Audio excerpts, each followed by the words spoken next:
Most of China's highest ranking diplomatic partnerships are in Asia or its neighboring countries, Central Asia as well.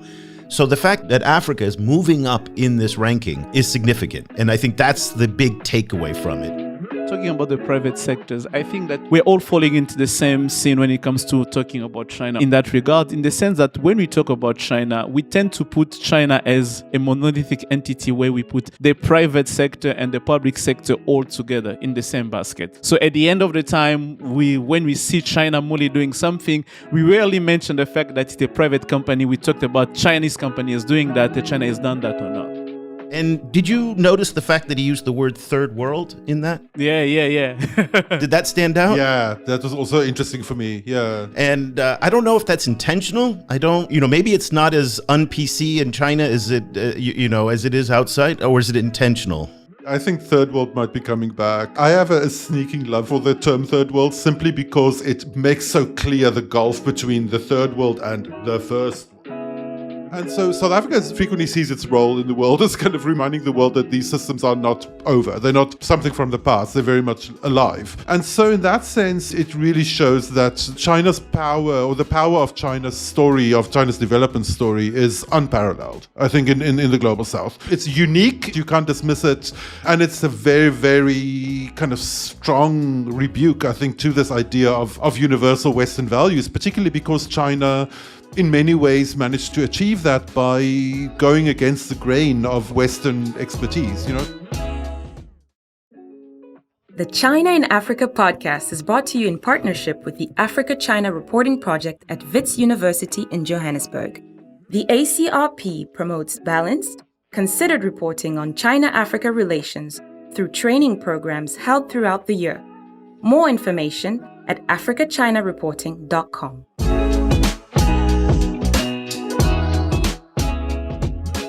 Hello and welcome to another edition of the China in Africa podcast, a proud member of the Sinica Podcast Network.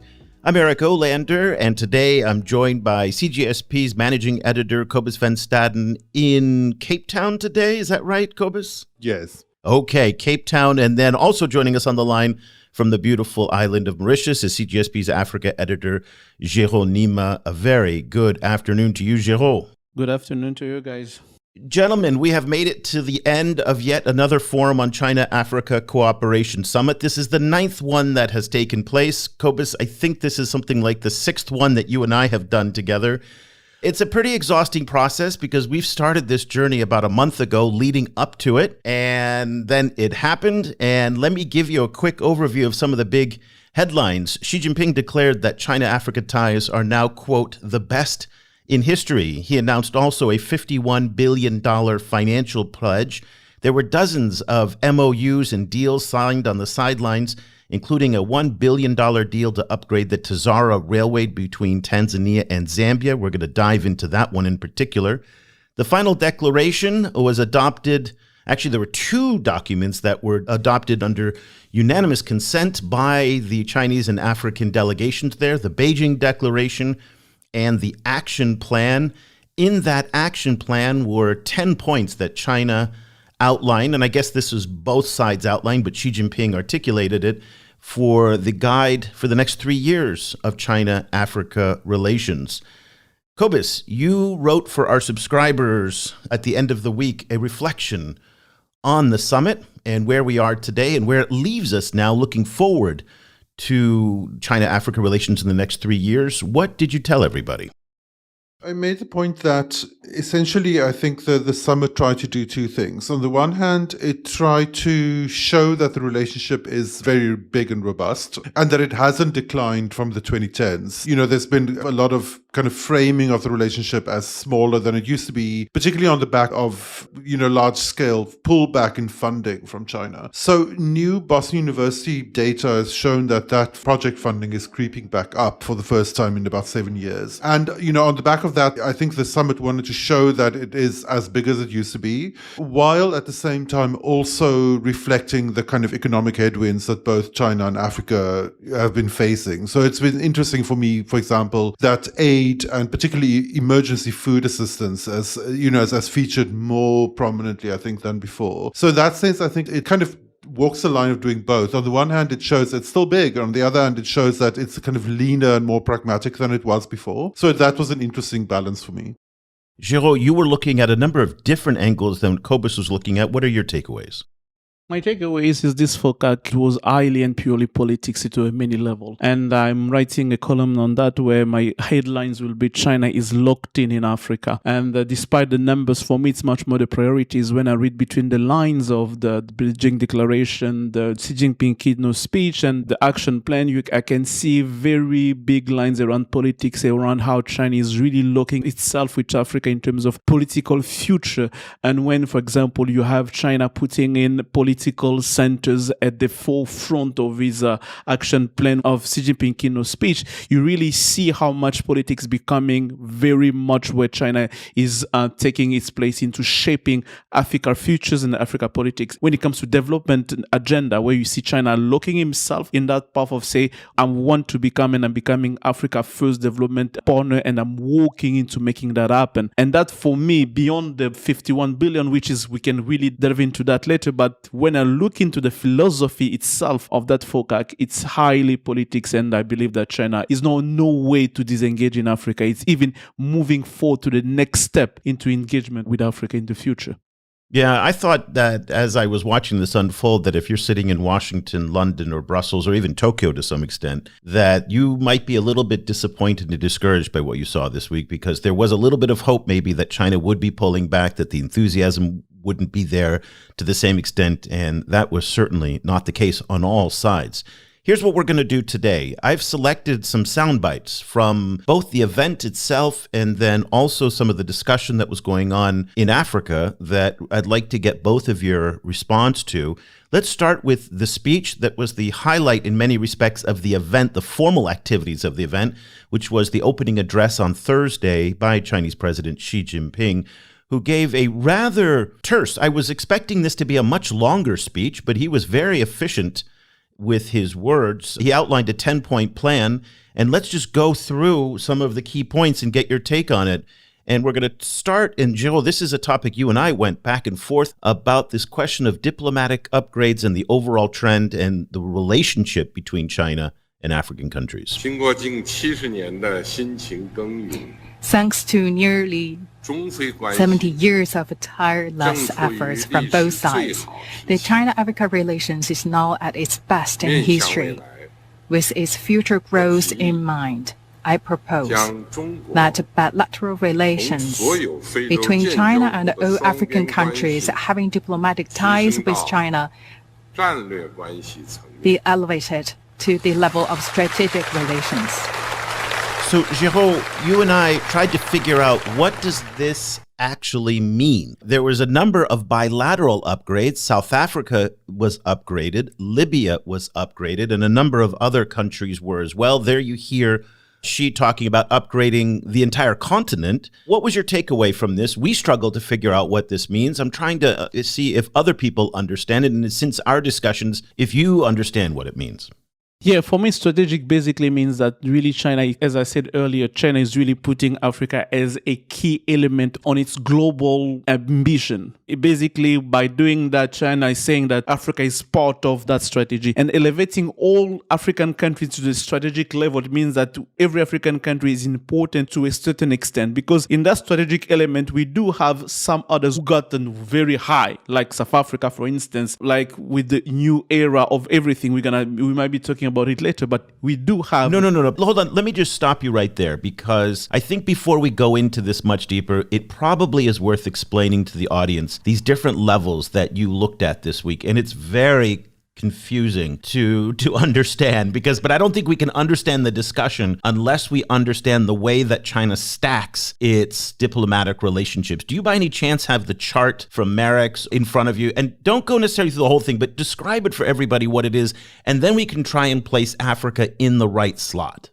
Exactly. So we have when I'm looking at the Merrick's chart, because in 2021, Merrick's has released a chart about Chinese diplomatic engagement and relation. And we have a type of partnership. We have basically 5 main type of partnership. You have basic partnership, cooperative partnership, strategic cooperative partnership. And you have on the top of one, strategic partnership of coordination. This is the very top of one. So and that's Russia. That's Russia at the very top, right? Russia is not on the top because it's comprehensive strategic coordination partnership of a new era. So China and Russia you see is why the we got only confused, one. Cobus. Exactly. It's not easy to understand. Exactly. And Russia is the only one there. And you have now South Africa. South Africa is a new one because apparently South Africa is all-round strategic comprehensive partnership of a new era. So basically, we assume that South Africa is one step or one level below Russia, but not to level of Russia because Russia is basically the whole time partnership. Now and Africa has been...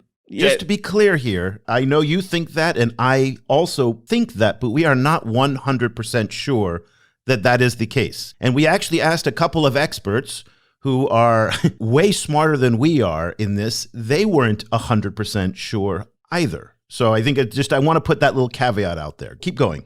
Yeah, it's quite important to notice that because even within China institution, when it comes to reporting to certain countries, even the wording changes. For example, I mentioned it in one of the discussions that we had. The DRC has been elevated to cooperative partnership last year in 2023. When you go on the MOFCOM, Minister of Commerce of China, they say DRC is comprehensive strategic partnership, which is to be simple or nothing big. But when you go to the Foreign Affairs Ministry, they say DRC is elevated to comprehensive strategic cooperative partnership. The lack of cooperative makes completely different levels. So you have really to make sure that you get the wording right. And sometimes you're going to have to rely on the Chinese transcript than the English one because the English ones, because of its long, sometimes remove cooperative, which basically take you from 2.2 level to 3.3 level. So and those numbers are the way that they stack these relationships. Exactly. And now when Xi Jinping say, I'm elevating Africa to a all-weather strategic, you're kind of okay, we don't know where it is, but we know it's somewhere between the first group and the second group, which is basically put the whole continent on the level of high. When you take the whole continent as a whole. But on a different level, when you take one country by one country, it's different country have most of them are all in level 3 of this Chinese diplomatic engagement. So the reason why this is important is because if you think of this pyramid of diplomatic relationships that China has, Russia's at the top, Pakistan is at the second level. That's an all-weather partnership, if I remember correctly. Yeah, that was in 2021. In the meantime, many changes. Yeah. Most of China's highest ranking diplomatic partnerships are in Asia or its neighboring countries, Central Asia as well. So the fact that Africa is moving up in this ranking is significant. And I think that's the big takeaway from it. Cobus, he talked about the relationship is the best ever now, the best in history. That's actually quite a big statement when you think of the breadth of Chinese engagement in Africa, dating all the way back, of course, to Zheng He in the 15th century or 16th century, and then the 1960s. And now today, she says it's the best ever. What was your take on that? Well, it depends on how one defines best, but I assume, in many ways, I think is probably correct in the sense that it's the most institutionalized now. I think, by far, it's the most well-developed and fine-grained, I think, in institutional terms than it used to be. Whether that means it's also, for example, the most profitable or the most commercially, injected, that's a different issue. No, that wasn't his word. He said best. He didn't parse the issue. He said best. And I think if we look at it broadly, 53 countries were represented at FOCAC. There's only one country today in Africa that doesn't recognize China. That's Eswatini. So in many respects, that's different than the Cold War, when there were these ideological cleavages that put communism on one side and capitalism, democracies on the other side. So in many respects, I think you're right in an all-around way, economically, politically, ideologically. None of those countries have any real strong dissent against China in any meaningful way. So in that respect, I think you could probably get away with saying it is the best. Yeah, I think so. And I think it's also the most multi-layered than it used to be, simply because they've been adding layers over the years, so it's kind of cumulative in that sense. Well, let's move on, because very early on in the speech, Xi wanted to kind of set the bond between China and Africa, and history played a very important role in that. And the shared trauma that these two regions have was an important theme, not only of Xi's speech, but of FOCAC more broadly. Modernization is an inalienable right of all countries, but the Western approach to it has inflicted immense sufferings on developing countries. Since the end of World War II, third world nations represented by China and Africa countries have achieved independence and development one after another, and have been endeavoring to redress the historical injustice of the modernization process. As we are about to celebrate the 75th anniversary of the People's Republic of China, we are going all out to build a great modern socialist country in all respects and pursue national rejuvenation through a Chinese path to modernization.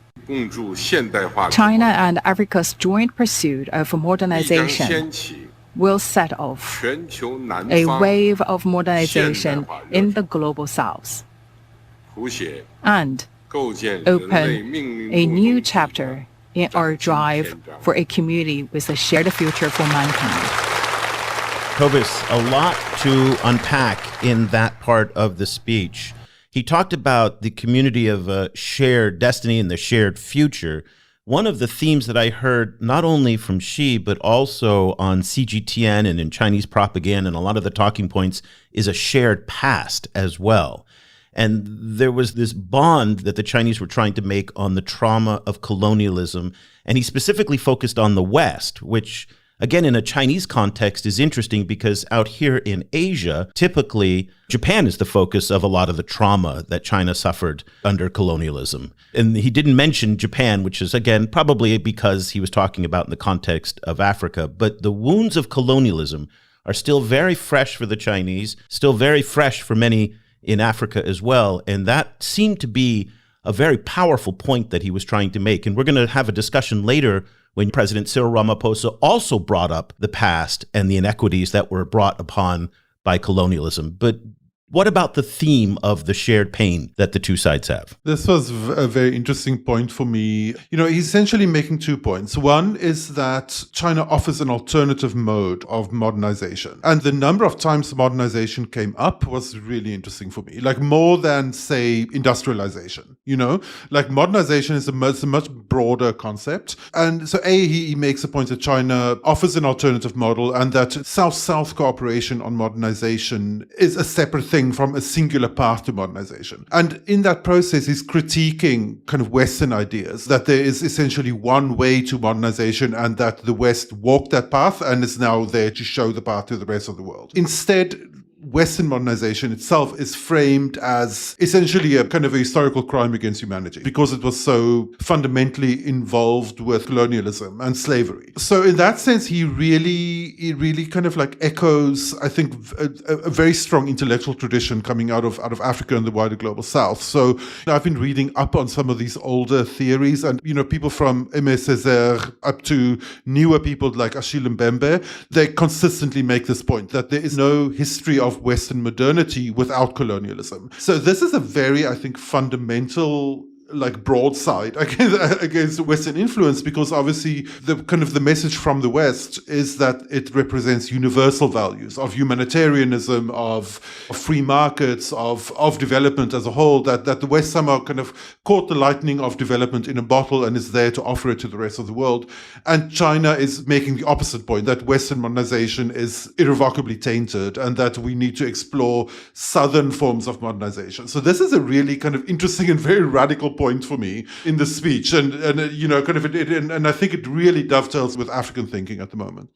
And Géraud, give us your take. I did the breakdown of his speech. I was going point by point to kind of read between the lines of what he was saying. I totally agree with Cobus, and the point he's making there, and we're going to even see that later on his speech, realize that he's breaking the universality of Western norms that was being led for so many years. He's not going only straight by saying that that's not good, but just saying that there is other alternative there, and that alternative that might not be coming from China, but it's coming within each different countries and within each your own path of history. It's basically saying that there's no universality, there's no norm that can be imposed to another country, which when you read it carefully, it's basically also breaking the norms of international interference or even the right to criticize any other country when it comes to its own governance, to the path it's taking. And when you go even further than that, you realize that it's not really about Africa, it's not only about also the West, it's much more about China itself. By when you break that international norms, you break that universality, what's happened is you have so many countries that you have to criticize that you are not going to focus on China only. You're not going to focus on Russia only, because basically every country now has its own path, its own approach, its own. So basically, without universality, you lose the right to criticize China. You lose the right to criticize any African country or any country that's out there. And it's very interesting the way China is doing it in terms of breaking the norms or recreating. I won't say breaking the norms, but recreating an international system where there's no universality. There is a specificity of each country's with its own path and history. Cobus, Géraud talks about breaking the norms of the international system. The last line that we had in that soundbite was China and Africa are pursuing the dream of modernization together, which will surely set off a modernization boom in the global south. And it's very interesting that he brought this to the larger global south. China sees itself as the leader of the global south. And you've talked about in many ways how Africa is the heart and the center of the global south. And the idea of bringing these two together is to center China and Africa and global south countries and to decenter, as Géraud was pointing out, the Western-led system and the G7 system. Did you read it that way as well? Yes, I did. You know, like Africa, I think, occupies this kind of outsized symbolic role, not least, I think, in the way that it's frequently framed in its relationship with the West, you know, as uniquely problematic or uniquely underdeveloped, uniquely challenging in many ways. And the flip side of that is that in many ways, it also functions, as you say, as kind of as the heart of the global South in some way. But it also shows that this is part of a global outreach. You know, kind of this is something that China has bigger fish to fry than just kind of engaging Africa. And Africa fits into a wider, you know, set of ideas of China as some kind of natural leader of the developing world, which, you know, like that is a contested position. But I think it's also, from a global South perspective, China offers some uniquely exciting stuff, like including things like, you know, like green energy, for example, in a way that Western power just doesn't at the moment. And like this is very interesting for me rhetorically, because I'm just interested in rhetoric. But I think it's a much more robust kind of challenge, I think, to Western leadership than just rhetoric, I think. Did you also find it interesting how many times throughout the conference, from African, United Nations, and Chinese participants in the conference, the word Global South was used? I heard it constantly, up and down the forum. And it just made me think that, you know, we've been talking about this white liberal angst about using the word Global South, and there is no hesitation whatsoever in stakeholders from the Global South, as they were convened in Beijing, to use that word liberally. And I don't know, it just seemed kind of funny to me that here we are in this massive speech from the Chinese, and he used Global South very prominently. And again, it strikes me as unusual that we have this big debate in Europe and the United States, predominantly among white people, about, oh, I don't like the word Global South. And yet African presidents, prime ministers, stakeholders, UN Secretary General Antonio Guterres was using it, and Xi Jinping himself was using it. So I don't know. That was an interesting takeaway. And did you notice the fact that he used the word third world in that? Yeah. Did that stand out? Yeah, that was also interesting for me. Yeah. And I don't know if that's intentional. Maybe it's not as un-PC in China as it, as it is outside, or is it intentional?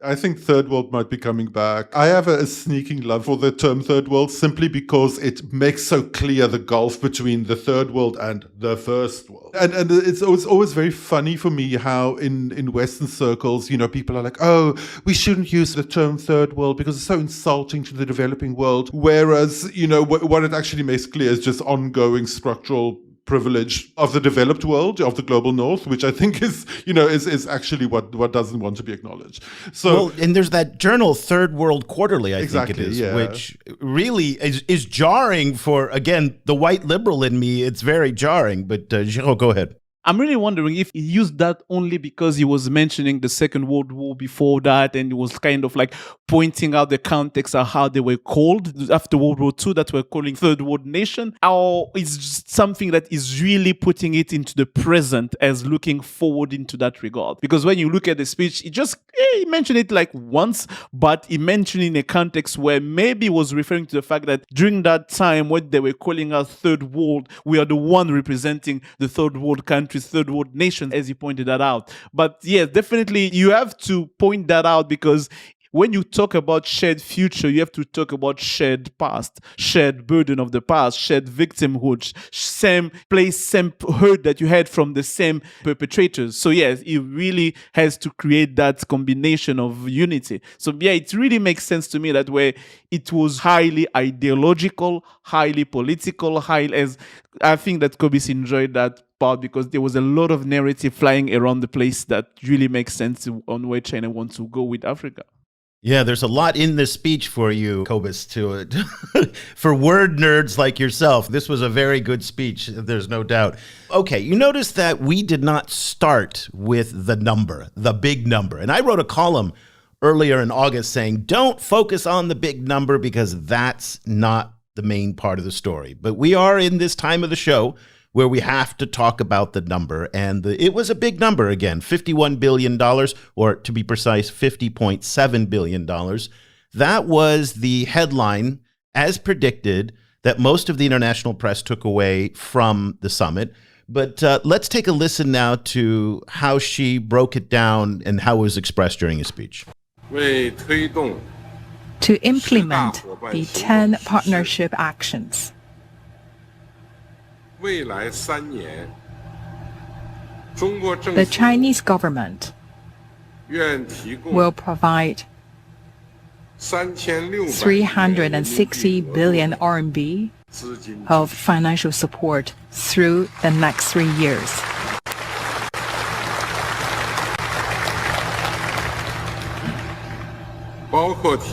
This breaks down into 210 billion RMB of credit line, 80 billion RMB of assistance in various forms,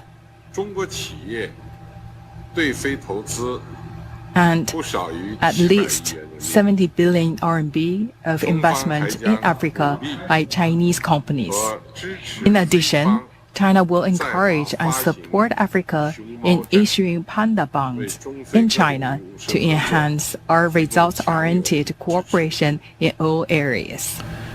Now, it's interesting that he referenced all of this in RMB, and it was explained to me by two Chinese scholars who took objection when I expressed the number in our reporting in dollars. And they said this was intentionally done by Xi in order to promote the internationalization of the yuan. So they did not communicate this in dollars. Previously, they had communicated in dollars. I did not know that. I thought it was always in yuan. So this was actually a very conscious decision on the part of the Xi administration to communicate that in yuan. So for those of you who are not immediately familiar with the dollar to yuan conversion rate, let me break that down for you. So $30 billion is in these credit lines that she was talking about. 11.27 billion is assistance in various forms. That's probably direct aid. Then he says 9.9 billion in investment in Africa, a total of 50.7. So that investment is a foreign direct investment. Okay, well, we'll have some other numbers. I think this is all very, very fuzzy. I was very skeptical about this in our analysis. The $30 billion of credit, we don't know what that is. And one expert told me afterwards, said, Eric, don't worry. In the next 3 to 4 weeks, typically these things start to settle down a little bit. We'll get more details. My suspicion is that those credits are for Chinese companies, just as we saw in the Belt and Road Forum, where the $100 billion announcement was mostly for the China Exim Bank and the China Development Bank to support Chinese companies. I suspect that a big part of this is either import and export credits for Chinese companies so he can spend that money domestically. That is my suspicion. The politics of China today require him to do that. The assistance in various forms, that is $11 billion. That's a pretty paltry number, I'll be honest with you. Over 3 years, when you consider that the United States spends $8 billion a year on humanitarian assistance in Africa, just humanitarian assistance, the idea of $3 billion a year assistance for a country as large as China, that is not very, very generous. And then the FDI number, and Géraud, this is what you and I were talking about. I think that one's a fuzzy one too, because that really shouldn't be part of a state or a government assistance package. That is something that companies do on their own. I mean, we saw that China Mali invested $2.5 billion in the Tenke-Fungurume mine. They are a private company, but China's going to claim credit for that as part of a future investment like that. And it's going to claim credit for investment that is done by the private sector or by the state-owned sector, but it's outside of a political agenda. So that felt really kind of fuzzy. Géraud, what was your take on those numbers? But to be fair, talking about the private sectors, I think that we're all falling into the same scene when it comes to talking about China in that regard, in the sense that when we talk about China, we tend to put China as a monolithic entity where we put the private sector and the public sector all together in the same basket. So at the end of the time, when we see China Mali doing something, we rarely mention the fact that it's a private company. We talked about Chinese companies doing that, China has done that or not. And still talking about the number, when you talk of, for example, the Belt and Road Initiative, for so long, when you break down the Belt and Road Initiative, you're going to see a lot of private sector investment and engagement in that space, which comes to tell you that, we've come to already include those Chinese private companies into China engagement, because on the West side, even on Africa's side, we've come to accept that China, quote unquote, control its private sectors. So at the end, those private sectors become especially the big ones, are becoming the extension of China public sector in a certain way. So including those numbers right there is like, yeah, it kind of quote unquote makes sense from a Chinese perspective. It's cheap, but it makes sense from a Chinese perspective. I don't know. It's cheap to me. That's kind of standard now, right? I think that it's the same for the US, the Europeans, and the Chinese, I think. I mean, we accuse the Americans and the Europeans of recycling numbers. I think these are kind of numbers too, just like the difference with what? With Global Gateway is the fact that Global Gateway and then the Western cannot really rely on the private sector. That's why they cannot give numbers related to the private sectors, because the private sector are, as they present themselves, they're independent and they will take their own action independently to what the government say. So that's why from the global gateway... I think you're overstating the amount of control that the government has over the private sector. I think there is some influence, certainly, but a lot of these state-owned companies operate on their own agendas very aggressively. They're going to do what they want to do. And again, we have no mechanism to verify if the Chinese are going to fulfill this 10 billion. So if that's in fact the case, these companies can do anything they want. And then the Chinese will say, sure, we achieved it. I'm doing that on purpose to kind of go that extra mile, because it's just to put everything in the context on how we see China. When we talk about China, we make the mistake of thinking that there's no private sector. The Chinese government control them. And when I do that, I'm really doing that on purpose. So we kind of come to ourselves to say, is it making sense to mix private sector and public sector Chinese in the same basket or not? That's just to put the sense that, yeah, we're going to have to be quite careful on how to approach that number. But yes, that number can be easily fulfilled with the 3-4 Chinese company investing in a mining in Zambia, in Zimbabwe, in DRC.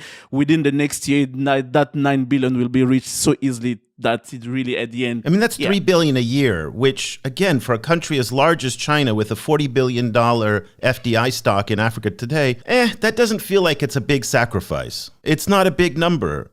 There was another detail in there that puzzled me. Like, he also mentioned that they're going to be facilitating the raising of panda bonds in China. But what confused me was that he specifically mentioned by raising them by non-African parties. So what does that mean? Like, who are these non-African parties that are going to be raised? Is that a reference to like possible trilateral cooperation? Or like, I didn't understand the panda bond detail. What I heard from that, do you remember we talked to Torella Moses from Boston University Global Development Policy Center, and she talked about how there's a lot of de-risking of the Belt and Road finance, where they're using capital markets in places like Singapore. They're working with banks like Standard Chartered. And I have a feeling that's what he's talking about there, is that he's going to use the global financial... So these would be Chinese companies, for example, potentially, but them, or Chinese entities. But let's talk about how confusing this is. There was another big piece of news this week that we did not cover because it was not part of FOCAC, but Géraud, the Bank of China, did a deal with the Emiratis and Glencore for mining in the DRC. Is that correct? No, the Bank of China, the London branch, but it's still Bank of China. Yes, correct. They did a deal with the Glencore to pre-finance 150 million with the Kazakh project, ERG, Eurasian Group. Yes. Kazakh, that was Eurasia Group. Yes. That's right, Eurasia Group. So my point here is that these are bedfellows that we would not have predicted even 6 months ago that Glencore and the Bank of China would be doing a deal together. And so Cobus, well, we haven't seen that up until now. I mean, it's not something that we would have thought would be possible, but it is possible. I think there's a lot more interaction and communication between China and the international banking system than a lot of people realize. And my guess is that the Panda Bond reference is tied to that, where this is all part of the broader area and broader effort to de-risk the Belt and Road and to de-risk this engagement in Africa. Géraud. Yeah, because at the end, money is money. At some point, many of those companies will be seeking for money to invest in Africa. And still talking about Panda Bond, I'm going to mention here the case of Bao Steel in Guinea. When Bao Steel raised 1.7 billion to invest in his project in Guinea, we see that it was not a governmental money. It was like Chinese market money, basically, to be able to do that. So those Panda Bond, I think they've been used as much as to non-Chinese entity to invest in Africa, or even to Chinese public companies or private companies that are seeking for financing to invest in Africa. Because so far, we still have to see how the Chinese financial community is reacting to investing in Africa, putting billions of dollars. So I think these Panda Bonds are offering opportunities now to have Chinese market money to invest in many projects in Africa. And we've seen countries like Egypt already buying Panda Bonds. So yeah, that's something that we're going to see growing in the coming years with China and Africa engagement. So in contrast to what I was saying earlier, where I think some of the $50.7 billion is fuzzy math and weird numbers and just as bogus a number as we see coming out of the US and in Europe, to Géraud's point, I think the Panda Bond, where he did not specify a number, actually offers the most tangible, most exciting, and it's that private capital markets to leverage Chinese capital is something that has huge potential. There were a number of other numbers that she gave throughout the speech. And Cobus, this is going to be something I want to come to you about. There's a lot here. So let me go through it. And then I want to get your take, because training was a very big theme in the speech. And you could hear that this was the African agency and the African agenda really asserting itself, because this was a major priority on the part of the African delegations. We heard that from Hannah Ryder, the CEO of Development Reimagined, earlier in the summer when we spoke to her, and she identified this as a major theme. Let me talk about the training numbers that she detailed. In the security sector specifically, 6,000 military officers will be invited to China for training, 1,000 for police, 500 young military personnel also will be coming to China. 60,000 scholarships and training in education. That is more young African students continuing to come to China for schooling. Keep in mind that that is something that, fell off sharply during the pandemic and is now rebounding. But when the Chinese make a pledge on the student front, unlike in the financial front, they tend to actually keep those pledges. And so that 60,000 number is absolutely achievable. 20,000 a year, I think they're doing that already right now, so no problem on that one. In the medical sector, they're going to send 2,000 medical personnel from China to various African countries. Here, what was interesting as well, they're going to create a lot more of the centers. So they have the Agricultural Technology Demonstration Centers. These are the ATDCs that are spread across Africa. That too was an outcome of an earlier FOCAC. Well, they're doubling down on that. 25 centers for China-Africa studies. That's going to be very interesting. And Géraud, that speaks to this question of the China literacy issue. 20 health programs and malaria centers, 30 joint laboratories for clean energy research. Then the Chinese Communist Party will have party-to-party engagements as well. They're going to invite 1,000 Africans from political parties to come to China for training. And then in the agricultural sector, they're going to send 500 experts and launch 500 new programs across the continent, probably as an extension of those ATDCs I was talking about. Anything on that list that was surprising to you, Cobus? Not really surprising, but the scale of it is notable. It's clearly responding to African demand, as you were saying. And it was also really interesting to see it in contrast to the kind of difficulties Africans face, to get into other educational environments. So I was looking at, I just came across an article from this year from the President's Alliance on Higher Education and Immigration in the US, saying that African students were denied student visas 54% of the time, by far the highest from anywhere, kind of in the world. This is in the US. And, similarly in the UK, it's getting harder and harder for Africans to actually get into the country. And this is when they already have some form of acceptance at an institution, right? So the fact that it's not only, and this is visas alone, it's not scholarships, it's not creating new institutions, none of that. So China is really operating at a different level now, I think, than most of the places where Africans would study traditionally.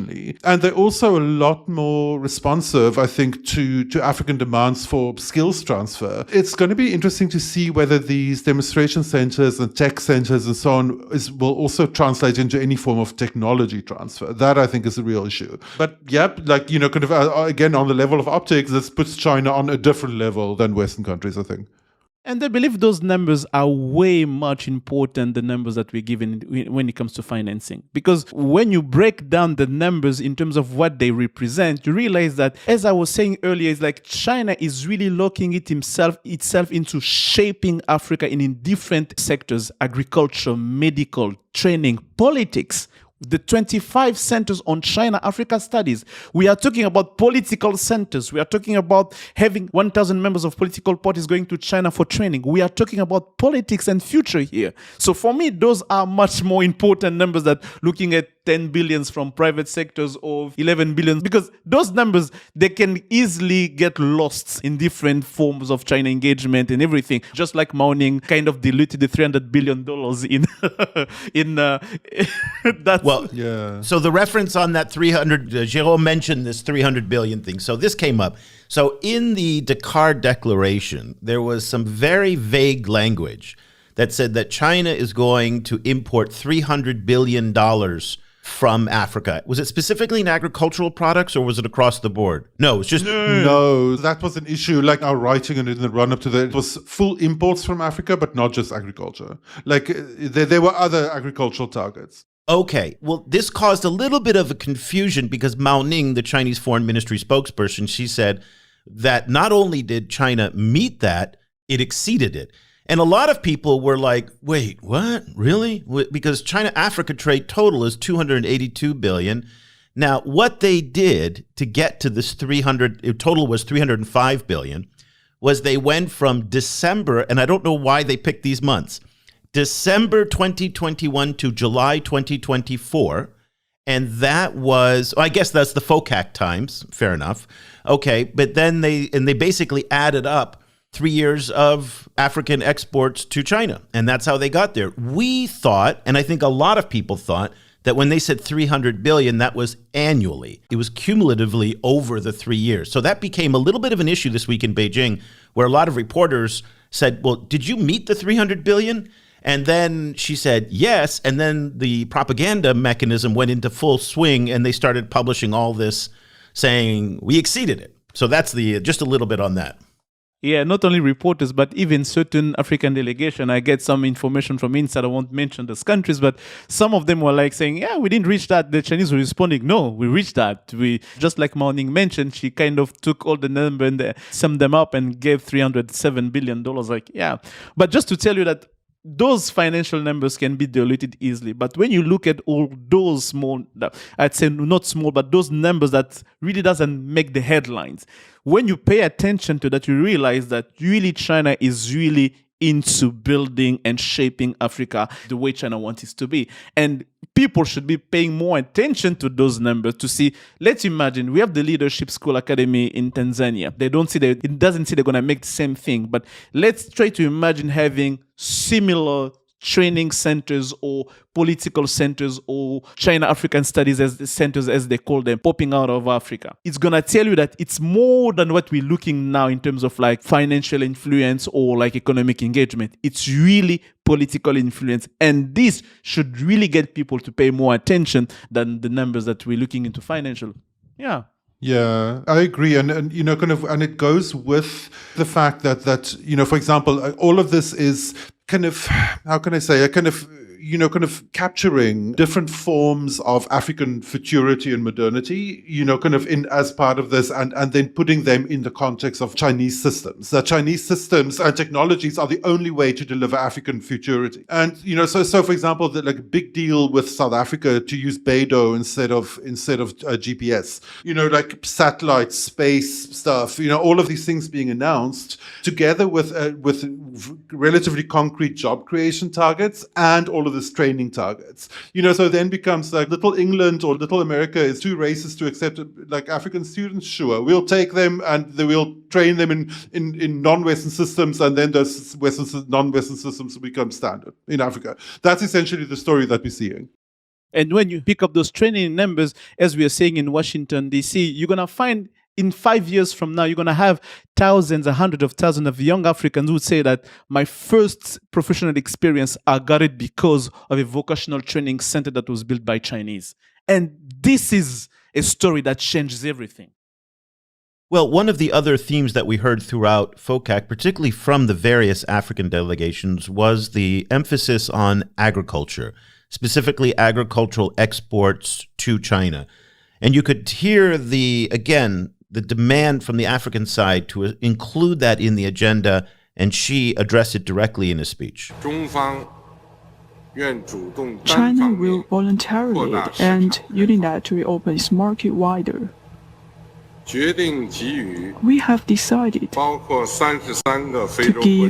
all LDCs having diplomatic relations with China, including 33 countries in Africa, zero tariff treatment for 100% tariff lines.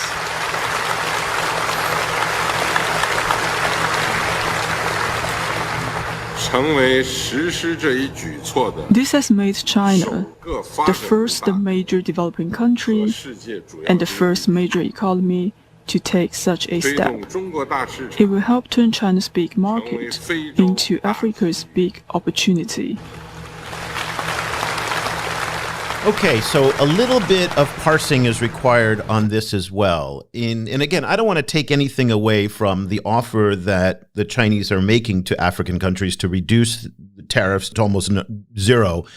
And that is a milestone. But the fact is that a lot of African countries already had the lowest level of tariff entry into the Chinese market. But that's not really the problem, because just exporting to China doesn't mean that it's a tariff issue. There's non-tariff barriers as well. And we saw this with avocados in Kenya. The difficulty that Kenyan farmers had in order to meet the photosanitary and the hygiene requirements set by the Chinese government, which are as strict as they are for the Europeans, the Americans, and the Japanese. But they are different than those others. And so it's been very difficult for African exporters to meet a lot of those non-tariff challenges that they're coming. So the tariffs are important, but they're not the only issue there.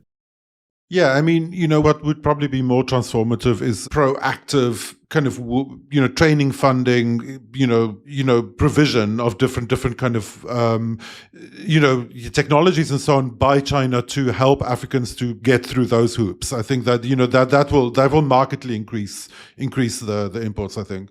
That's right. That's what I would have liked to have seen in the training. So remember when the Kenyans were going through the avocado process, and they said they didn't have the flash freezers that are required by the Chinese to send the fruit over before it gets to China. So they had to freeze the fruit.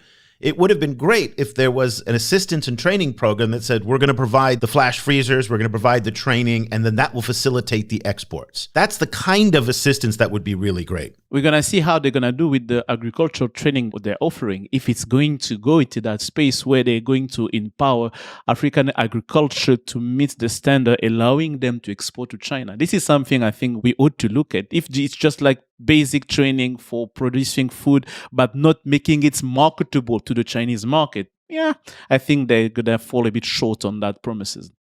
But then it still does also fit into all of this trade infrastructure that's being set up in Hunan and elsewhere, which does already include a lot of those kind of beneficiation processes. So it'll be interesting to see how it dovetails. Well, on the sidelines of the summit was a lot of discussions and a lot of press conferences and a lot of enthusiasm by the African delegations. And Géraud, this was something that you noticed even in the run-up to it, where you saw just the excitement on the X feeds of the various delegations of the president's leaving, the president's in flight, the president's arriving. Exciting. Again, I noticed that even compared to previous summits, you noticed that compared to the Africa Plus One summits in Italy, in Indonesia, in the United States, and elsewhere, there was nowhere near that level of enthusiasm on the part of the communications team. So you saw a lot more excitement on the part of the African sides going into this summit.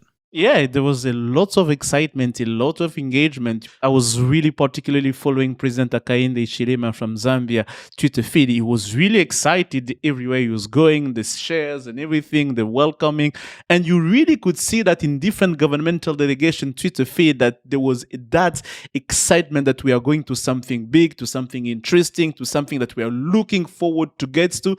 And that was really contrasting, knowing that for the last 4 years, we got the number dropping and everything. People would have expected that, Africa we show less excitement to be there. But that was different. That's completely different. You saw a lot of engagement that people were really looking forward to. And after that, the communication that came after that, and especially after the bilateral meetings, the different head of state, head with Xi Jinping, there was a lot of content that, communication cell from presidency of different countries kind of twisted, created content around it, allowing people to communicate and everything. So yes, that was something really noticeable during this FOCAC. But in addition to the FOCAC gathering, where 53 countries were represented, there was also a number of bilateral state visits, including that of South African President Cyril Ramaphosa, who went, and on Monday and Tuesday of this week, he had a bilateral state visit that was in return for Xi Jinping's visit to South Africa during the BRICS summit last year. Ramaphosa held a press conference, and Cobus, I'd like to get your take on his comments, given the fact that he is your president, and some of his reflections. But it's interesting, he brought up two themes that were consistent throughout this FOCAC in this week. Number one, that shared pain of colonialism that she referenced, again, came up here in Ramaphosa's comments, as well as the model for development that we've talked about that China sets for African countries. We face enormous challenges of unemployment in South Africa, with almost 12 million people unemployed. We also face a challenge of inequality, an inequality that stems from our past, where the past rulers of our country designed a system and an economic system that relegated the majority of the people of our country to a status of inequality. But we also face the challenge of poverty, how we should address poverty. And we are deeply impressed with the manner in which China has been able to lift so many people out of poverty and has built an economy that has continued to grow. Many lessons for us on a number of fronts. And we have seen how China's transformation as a major economic powerhouse has many lessons for us and which we can learn from. Cobus, this is a point that is fundamentally misunderstood in the West, that they do not appreciate China's soft power. We still define soft power in the United States and Europe as Beyonce, Marlboro cigarettes, Starbucks, cultural soft power. China's development trajectory is absolutely core to the message that it has in its engagement with Africa. But also the other point that we've talked about is how history is very close to the surface in Africa, but also in China as well. And Géraud, you and I have talked about this as well in the context of the Congo, when we heard the Americans talking about how the Chinese are the awful players in the Congo, and you think to yourself, you have no sense of history that in my lifetime, what the Americans did in the DRC. And so this weight of history is present in this dialogue. Yeah, of course, South Africa tends to hit those notes very heavily, as is its want. But I think it's also because South Africa is living those realities. And I think what the history of apartheid shows is that, these ravages of colonialism, if one speaks to Western stakeholders, they tend to think of them as far in the past. But of course, apartheid was very much part of a larger Western project. I mean, it's a project of extraction. I mean, it's no accident that one of the big companies that historically kind of funneled gold and other mining resources from South Africa into the global market was called Anglo-American. South Africa isn't subtle, in its symbolism. And so South Africa frequently sees its role in the world as kind of reminding the world that these systems are not over. They're not something from the past. They're very much alive. And so in that sense, it really shows that China's power, or the power of China's story, of China's development story, is unparalleled, I think, in the global South. It's unique. You can't dismiss it. And it's a very, very kind of strong rebuke, I think, to this idea of universal Western values, particularly because China in many ways managed to achieve that by going against the grain of Western expertise. China is very different from Russia. Like a lot of Western experts in the 90s were in Russia, and they were held at arm's length in China, and China ended up coming out of that a bit better than Russia, I think. Speaking of rebukes, it was very interesting in the joint statement that emerged from the China-South Africa bilateral summit between Ramaphosa and Xi. There was a direct reference to Gaza. And this is unusual. Let me read to you from the statement, and I think you're going to have a lot to say on this. China commended the positive role that South Africa played in activating the role of the international community in the conflict in Gaza, and is willing to work together toward a comprehensive, just, and lasting settlement at an early date. That's unusual to me. They are usually not that direct. Typically, they use these code words and this very vague language about fighting hegemonic powers, and that China and South Africa work together against injustices, all over the world. The fact that they zeroed in and mentioned the Palestinian question twice in the joint statement, I thought was very interesting. Did it surprise you? No, it didn't surprise me, partly because obviously both South Africa has taken a very prominent stance to this, and China is doing a lot of work, particularly, for example, around the recent uniting of different Palestinian factions. And I think China has been really, really, I think, smart in terms of recognizing the special role that the Gaza crisis is playing symbolically in the world, and the way that the entire global South is seeing itself reflected in the Gaza crisis, and the role of the Gaza crisis in raising huge questions about the universality of Western values. I think in lots of ways, I've characterized the Gaza crisis as a kind of a global referendum on the future of Western leadership, one that I think the Western stakeholders are not really seeing how their claim to universal leadership is shredded on a daily basis in Gaza. And, so this doesn't surprise me. But it was notable how explicit it was, and I think that's the part that surprised me. It was just how explicit it was. Yeah. Exactly, and that China is clearly using Gaza as an extremely fruitful kind of way of gathering an entire global South coalition, around it, and positioning itself as this kind of unique spokesperson for the global South. I think it's a great bonanza for China, if for no one else.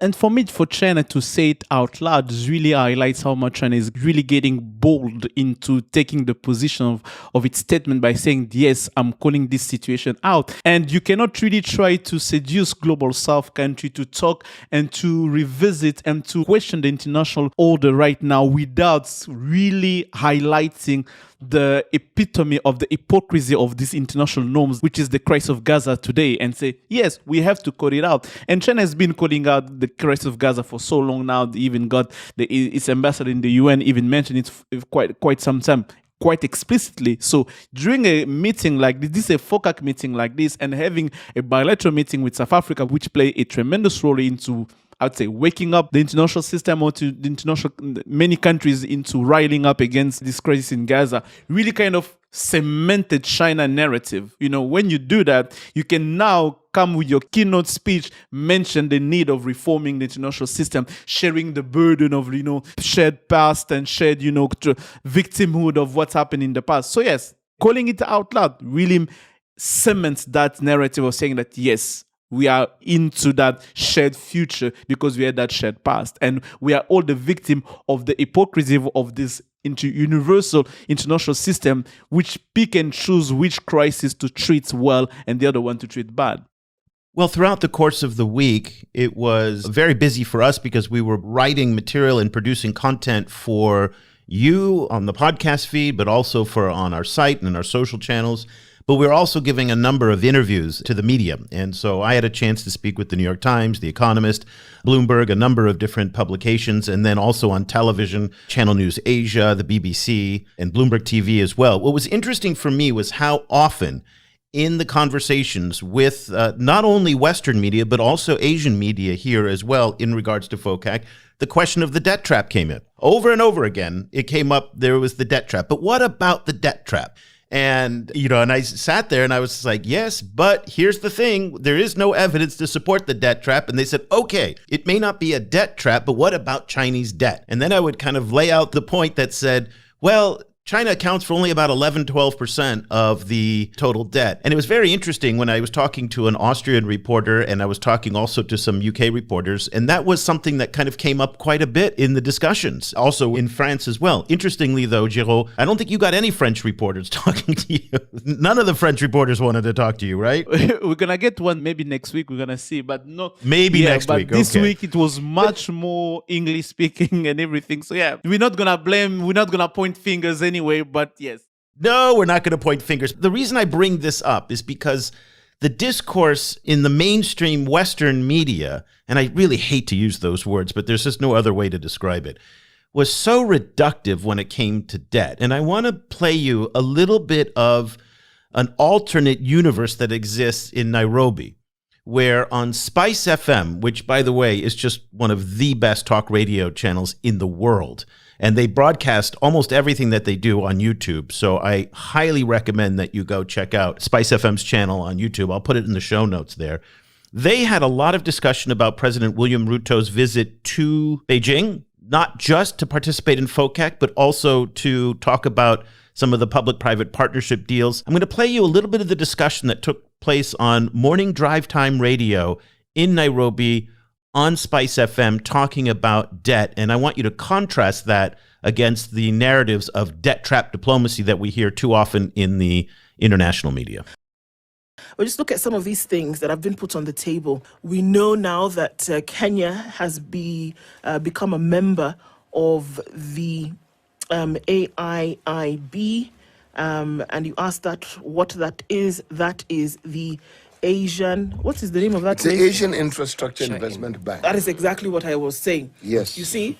And it's essentially what it does is that it allows you to then borrow concessionally. You're essentially part of a club, and that you will be considered for certain things. Interest will be considerably lower than what you've done before.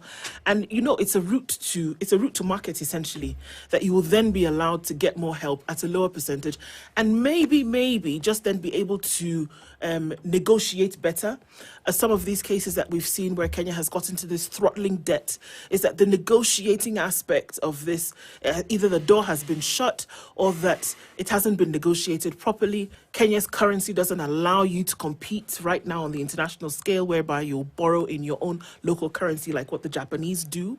But, here we are looking at a situation whereby on top of an already difficult situation, Kenya has gone back to the scene and said, you know what, you are our friend, and let us get into talks with you and hold our hand a little bit more. But then we're looking at the question of what it actually portends for Kenya's debt burden, which already is not good. When you're looking at 71 shillings, around about 71 shillings out of every 100, that on the first charge from the consolidated fund goes directly to debt. There's a big problem here. And then the second charge, when you look at pensions and then other payments, one has to ask the question, what is then left for development? And I think this is a key conversation right now, because the president is having conversations that hinge directly on development. And some of the things that he has gone and said during these relations and during this summit, that what we are asking for is the funding that will go directly towards development. In my opinion, on one side, this is a very good thing. Why?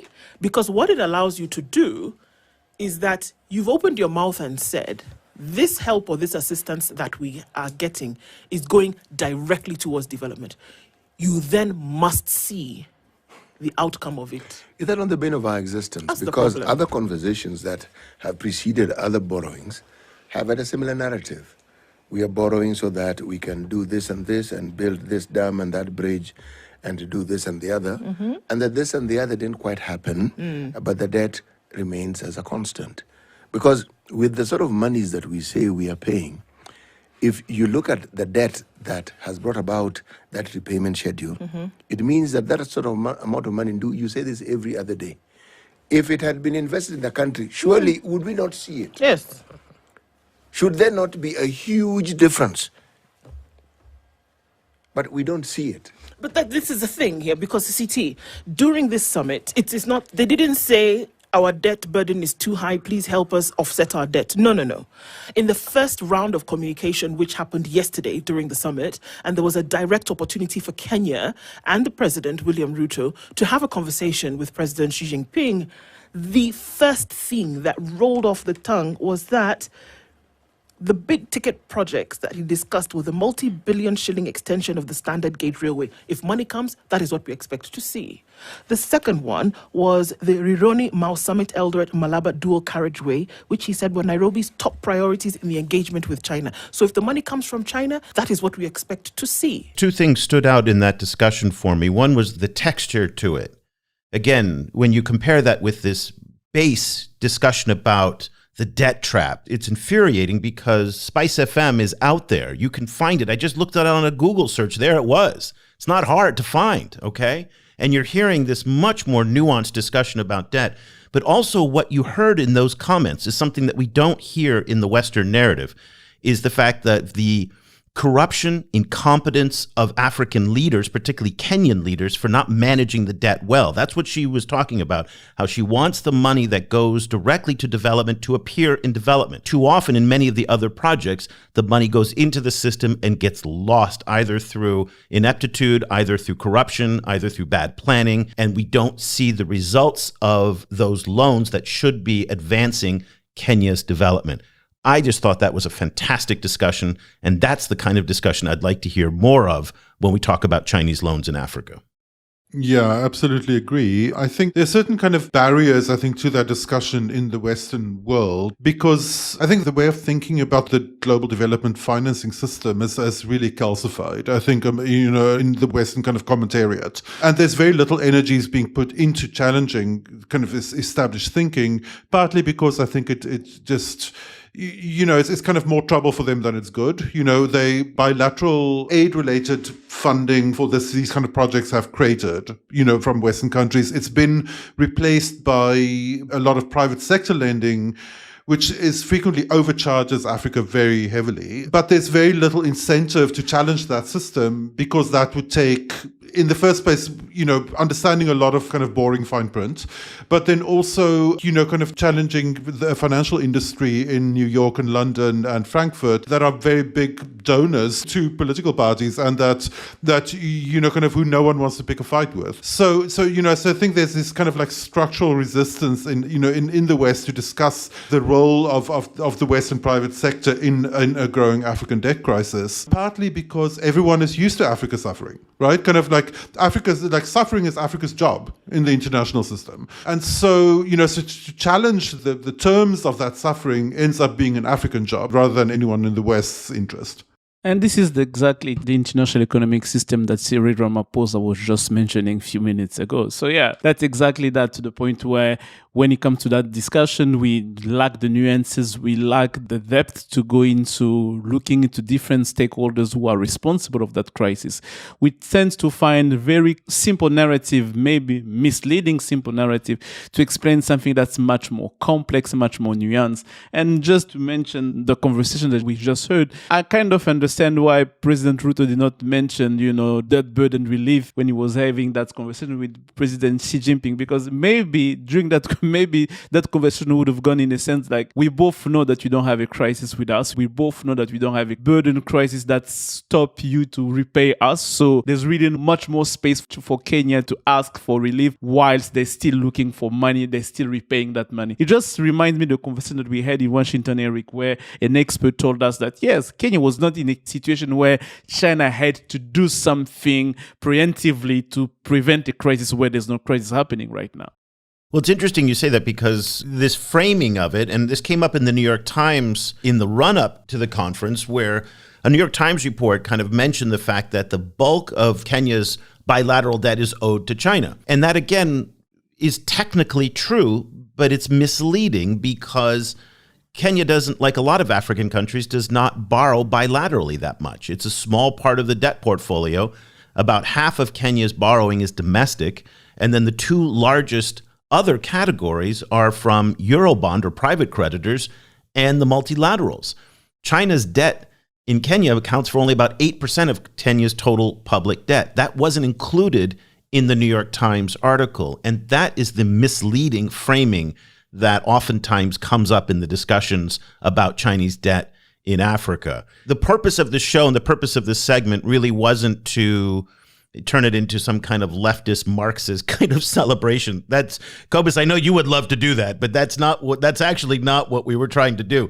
But in some ways it is to reflect the frustrations that people in Africa and elsewhere in the developing world feel towards the international financial system. And none other than UN General Secretary Antonio Guterres brought that up when he took the stage at the FOCAC gathering, and he delivered a scathing indictment of the current international system. We meet in difficult times. Geopolitical tensions are rising, conflicts are raging, and poverty and anger are unfortunately growing. The war in Ukraine is grinding on with global impacts, unimaginable death and destruction draining Gaza, and the people of Sudan are enduring untold suffering. The climate crisis keeps getting worse, and inequalities are everywhere, exacerbating divisions and polarization. The 2030 Agenda and the Paris Agreement are at risk. Meanwhile, many African countries are mired in debt and struggling to invest in sustainable development. Many have no access to effective debt relief, enjoy scarce resources, and clearly insufficient concessional funding to respond to the basic needs of their population and protect them from the ravages of a climate crisis they did nothing to create.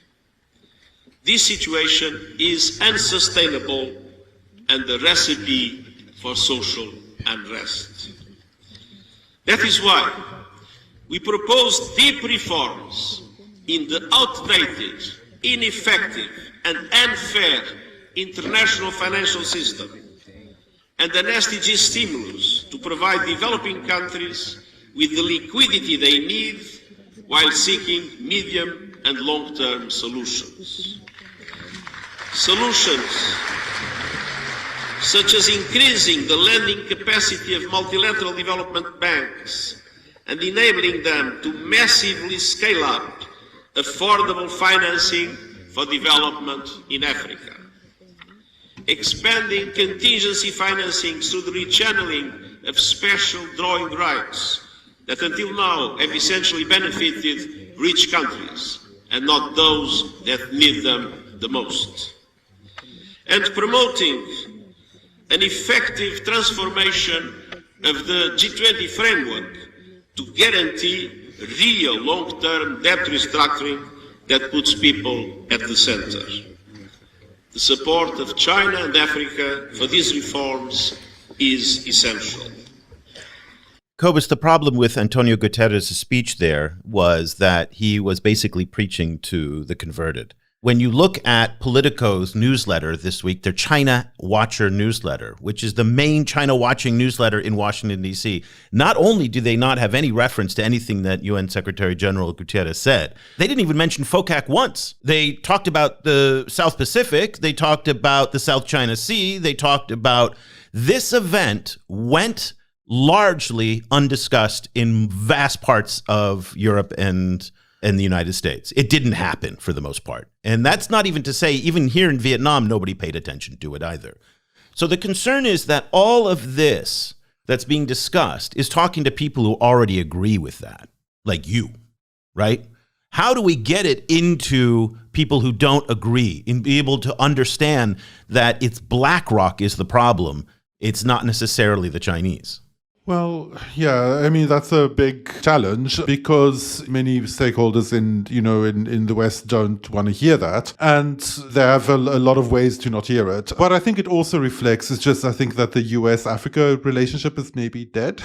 Dead? Oh, now you're going too far. That's too far. That's not fair. But it's extremely stagnant. I think stagnant is maybe the right word. It is stagnant, but there's a very robust military engagement, very robust humanitarian engagement, not a robust trade relationship, but in lots of other ways, and also certainly on people-to-people exchanges. Some would argue that there is a lot of humanitarian engagement because of the consequences of the system that was created that puts Africa in that position. So yeah, but that's something else. There hasn't been anything exciting in that relationship for a long time. That I agree with. Yes. You know, I think in some ways, Africa is going through a kind of a normal, a process of resetting. And, what I think is emerging is that all of the most compelling linkages that Africa has is to its east. Not only to China, but to the UAE, to other Gulf states, to various kind of emerging kind of actors in kind of larger Asia. And there's very little action on the Atlantic side. There's almost nothing happening with the US, except for these very delineated areas which tend to, like military engagement where the US, feels that's its priority. And there's very little back and forth in terms of like raising African priorities. And on the European side, it's all immigration. And Europe is so right-wing now that is essentially kind of like dominating that conversation. Cobus, I mean, just to push back on you here a little bit, and again, I'm not taking this position because I'm American, but just the same way we want to challenge some of the reductive kind of tropes about the Chinese, the Americans have put billions of dollars now into projects like the Libido Corridor. They've put it through the Development Finance Corporation, funding small startups. This is a more dynamic engagement from the U.S. than we've seen in a long time, thanks to things like the DFC, where they're filling financing gaps that the capital markets and the aid business doesn't fill. So I don't know if it's just to say it's all crap. I think that's No. Let me add a bit of nuance. That's not what I'm saying. There is a re-energization in some aspects of the relationship via like fields like critical minerals. What we're not seeing, I think, is any kind of factoring of Africa into the US or Europe's own vision of their own future. These are externalized kind of initiatives that depend very much on the kind of wax and wane of political will in the US and in Europe. There's no kind of jointly created kind of future there, kind of like, so, and whereas I think on the case of China, not only China, but in the case of this entire kind of like Indian Ocean Rim kind of connections that are being built in with Africa, that is different, I think.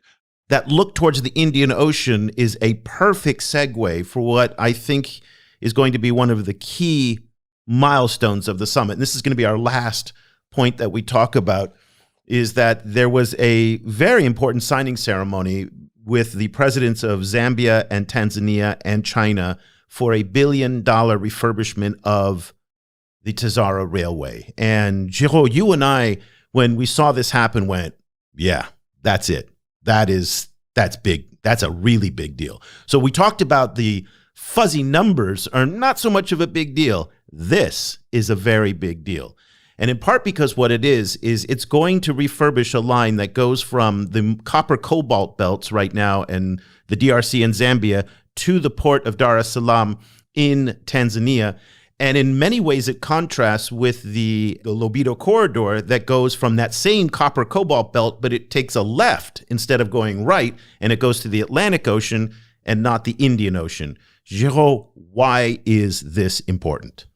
Oh, it's important in the sense that it's really materialized the months of negotiation between China, Zambia, and Tanzania into making that Tazara project take shape. Since early this year, that Chinese ambassador in Tanzania said that China is going to put $1 billion in this project, and having Xi Jinping present and those three present during the signing of this MOU just tells you that yes, the Tazara project is really getting something. It's really getting out of the ground. It's moving forward. And it's really bad news for those who are looking at Lobito, because it's basically going to shift all the trade and all the massive mining trade that's happening in the copper belt to the Indian Oceans. Because when you forget China, you put China aside, you realize that the gold produced in the DRC, in Uganda, in Tanzania, in Kenya, where they're going to Dubai, Saudi Arabia. You look at the same thing, it's going to Qatar, to the Emirates, to all that region in the Indian Oceans. So when you look at all of that, you realize that Tazara is going to become really that entry and exit point that's really going to attract all the major trades. And it's really bad news if you're thinking of Lobito as an alternative to counter China, because when all the minerals, the 85% and 90% of the minerals are going toward east, toward China, the point is, why are we going to use Lobito to conturn all of that? Yeah. Well, Géraud, I wanted to just ask you, like in the same week, there was the announcement that the US-led PGI Lobito Corridor project is expanding to nickel fields in Tanzania. So I was wondering what you made of that, because it was then heralded as a possibility of building the first like east-west cross-continental trade and logistics connection. So I was wondering like how the Tazara announcement affects that project. For me, my reading of that was like, as long as there's no market, when I say market in terms of nickel processing and transformation and refining on the Atlantic side, it means that in Europe, in Latin America, or in the US, as long as this nickel needs to go through China again to be processed and refined, the point is why any miners will be going to using Lobito. And building that connection in Tanzania maybe is going to even help much more the Tazara, because when you remove the mining sector, you look into the trading profile of the region. The majority of the trade happening in that region happen on the Indian Ocean. So everything connecting that to the Indian Ocean, it's something that's going to help them. Traders going to leave Lobito to take the railway to go to Tanzania because they're going straight to China. They have product made in China. So why are we going to go to on the Atlantic Ocean just to go down to Durban and to go back up? No, it's going to connect. It's going really to help much more Tanzania than Angola in the longer run, I believe, as long as the trade remains the way it is now. A couple key points here. The $1 billion that Géraud referenced is in the form of a public-private partnership. It will not be in the form of loans to either the Tanzanian or the Zambian government. This is probably going to unfold in a way similar to what we saw in the Nairobi Expressway or the Chancay port in Peru, where the Chinese builder, whoever it is, will have it for a period of 10, 15 years. This will probably turn into some kind of mineral express, and that's how they will pay it back. as Géraud pointed out, they're probably going to divert the Chinese mining companies to stop using the railways and the transit points through the port of Durban in South Africa and start going up through the Tazara to the port of Dar es Salaam. The challenge, as Géraud pointed out, for Lobito is that let's say the Chinese do put their stuff onto the Lobito corridor or other mining companies, Glencore, Ivanhoe, you name it. They're going to have to steam around the Cape of Good Hope another week or so in order to get to the Indian Ocean to get over to China for processing because there are not enough processing facilities in the US, Europe, or points from the Atlantic Ocean. So that cost difference is going to make a very important distinction that's there. So now you talked about the presence of Xi Jinping at the signing ceremony. Géraud, let's dive into that. Why is that important that Xi himself was there to supervise this? Oh, it's important because Tazara also has an historical importance to the China-Africa story because Tazara was built by the Chinese workers in 1974 to 1976. A lot of Chinese died building Tazara. So having Xi Jinping there, it's really cementing, it's all coming into that narrative of really we are parts of you, this is part of our own history. You take the geopolitics, you take the symbolism, you take the history, all of that. It really comes to say China is really behind it. And having Xi Jinping being present there, people may say it's only an MOU, but when you have Xi Jinping really himself being there for that MOU, it's more. This thing is getting done. More than this thing is getting done. It's not just like an MOU. Come on, it's the MOU. It's just like a shape to take it. This thing is getting done, as you say. We are moving forward with that. There's no doubt. And it's going to get done fast, I think, because there's also this geopolitical factor with the U.S. that if they can get the Tazara up, and this is a refurbishment, so it's not a rebuilding. So they're not ripping up all the lines. They're not ripping up everything. They're going to modernize the cars. They're going to modernize the track system. So this thing can get done in potentially 18 to 24 months if they want to move quickly on this thing. So we could see some really quick movement on that. Okay. Woo, if anybody is still with us, this is a double episode today, but we wanted to dive into all of these different aspects.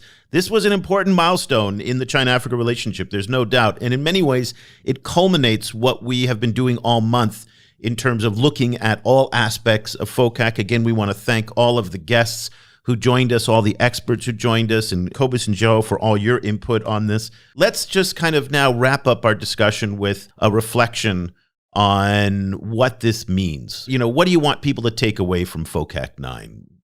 I guess what I would want people to take away is that it's a continuation and an escalation at the same time. They put in a lot of work to make sure that it connects to all of the previous FOCACs. But at the same time, I think Africa got a bit more of a say in, and that I think some African priorities have become elevated in the process. And those are kind of industrialization and development kind of priorities, which is quite interesting for me, and it'll be interesting to see whether all of these targets will be hit. Like what I do expect though is the same kind of fuzziness as we've seen with FOCAC goals, kind of throughout the years, in the sense that FOCAC is difficult to track. It's very difficult to say what these 30 green energy projects or whatever, what they're going to actually be on the ground. And that is the same as that's unfortunately also a continuation from the past. For me, it will be, don't look at the big numbers. Look at those small numbers that you mentioned around the training centers, the hospital, the doctors and everything, the agriculture center, the political China-Africa study centers. Look at those numbers, because this is where I think the bulk of China relationship for the next 3 to 5 years is going to happen. A lot of shaping is going to happen there, because usually when you cover China-Africa, we don't cover those small topics because they are not geopolitically quote-unquote sexy, because that, they don't make headlines. But those numbers, those small projects really matters a lot. And I do believe that if you start tracking China, following up closely on those actions, we might see within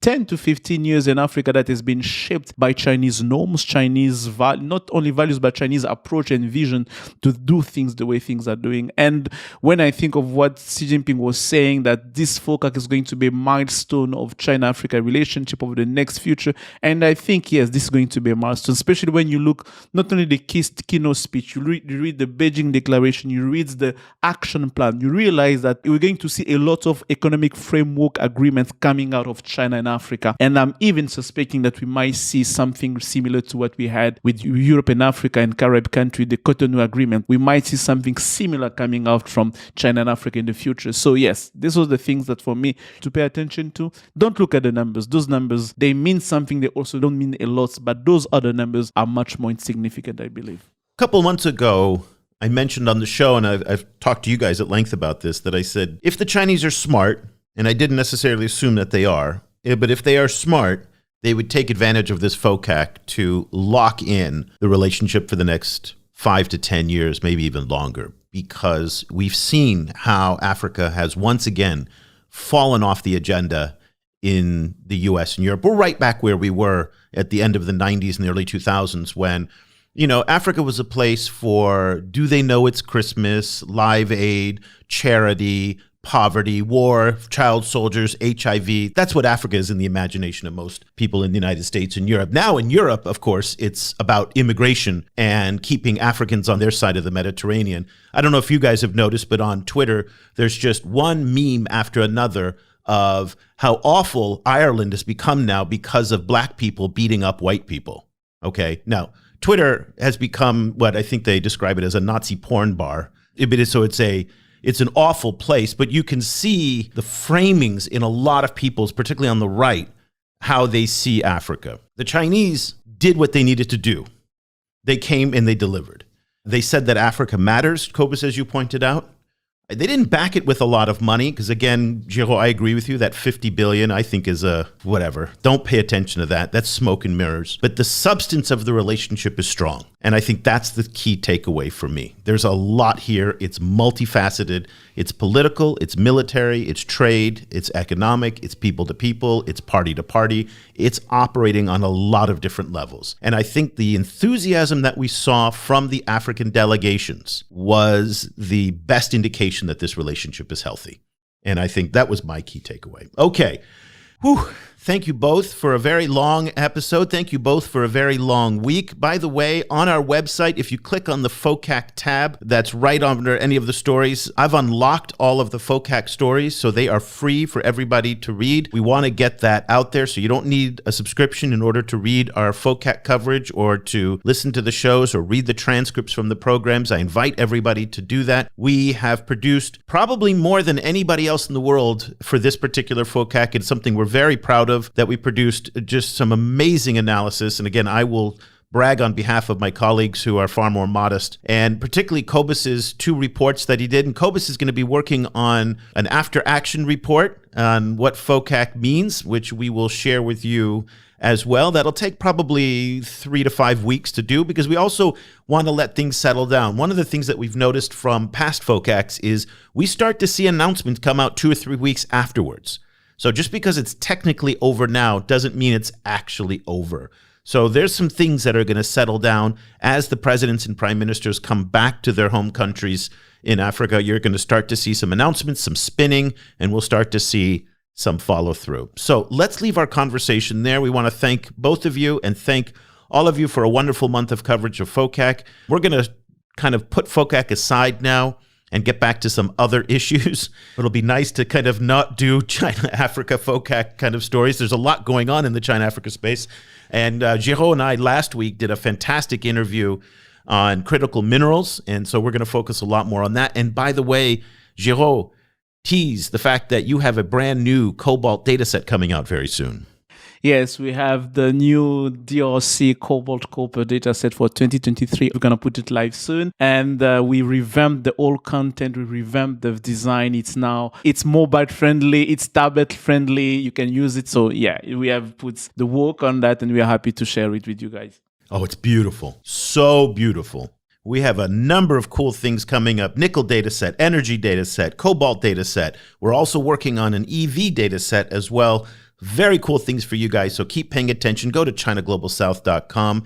And all of this is only made possible by our subscribers, you, our listeners, and also our Patreon supporters. I want to thank you all. If you would like to support the work that Géraud and Cobus and the rest of the team are doing, the best way to do that is to subscribe to the China Global South Project. Go to ChinaGlobalSouth.com/subscribe. The subscriptions are very affordable, and if you are a student or a teacher, You can email me, eric@chinaglobalsouth.com, and I will send you a half-off link for a $10 a month subscription.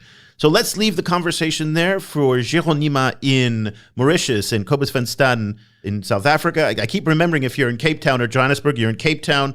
I'm Eric Olander. Thank you so much for listening. I'm in Cape Town.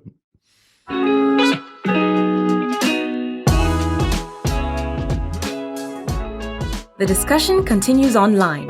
Tag us on Twitter @ChinaGSProject and visit us at ChinaGlobalSouth.com. If you speak French, check out our full coverage at projetafriquechine.com and Afriquechine on Twitter. That's Afrique with a K. And you'll also find links to our sites and social media channels in Arabic.